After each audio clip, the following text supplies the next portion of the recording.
Hey, if you want to learn art, my name is Jackie. I'm an artist. And I cover the four basics: art, appreciation, aptitude, and attitude.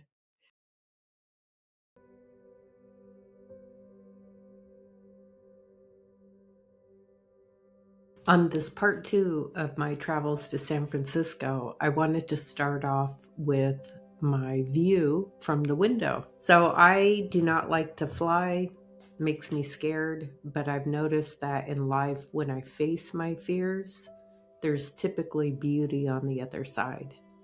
And so when I connected in Denver to go to San Francisco, this was my view. And I want you to see life through an artist perspective. When I'm looking down at the mountains, I'm seeing, of course, God's beauty, His creation. But I'm also looking at shapes, organic shapes, shadows, light, the way the sun is hitting the mountains. I imagine how cold it must be, how quiet it must be. And that brings me to this week's part two, which is graffiti. So there's God's art, there's man's art, and then there's graffiti art. And people have their own opinions of what graffiti artists are like. But my personal opinion is they are brave. Whether it's breaking the law or not, that's a side issue. We're not going to even delve into that. But someone who's willing to risk their freedom to express themselves for others to see, I think that's bold and courageous. When we look at graffiti art, instead of getting that instant thought of what a shame, the city is going downhill, who did that, what's going on, if you can put that aside and just look at the skill it took for these guys and women.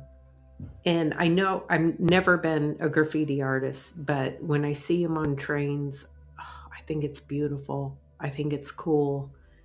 And I know that there's like street cred with that kind of stuff. So typically when you're honoring a graffiti artist, you call out their name. And I don't know who these people are. So if they ever come across this video, much respect from me. I would have tagged you. I would have said your name. I just don't know.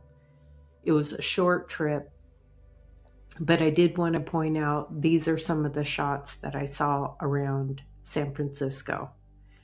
So your challenge for this week is just observe the art when you drive by graffiti instead of getting that judgment. Put yourself in their shoes. Think about not having access to art schools. Or maybe they asked their parents for art supplies when they're younger and someone told them no, or we can't afford it. And they grabbed spray paint and made this work.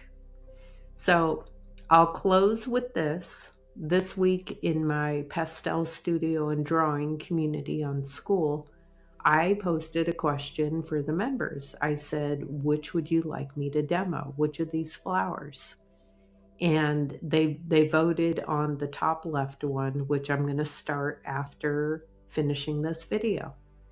So there's man-made art, God's art, and then the art that's yet to come out of you. If we can just put judgment aside and realize that creativity and creation are the most powerful thing anyone can do.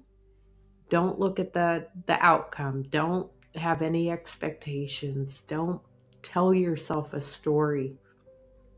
Just pick up a pencil or a pastel or a paintbrush this weekend, if that's what you like to do, and let it come out of you. We are all creators. And the last thing I'll say, I think I already said that twice now. Okay, this really is the last thing I'll say. Before I start any art, I always ask God to come in and co-create with me. That gives it the reverence it deserves. Okay, I'll see you next week. And I think I'm going to post my demo of the flower. So that's going to be next week's YouTube. Please subscribe and share it with your friends and follow this artist on my journey. Thanks.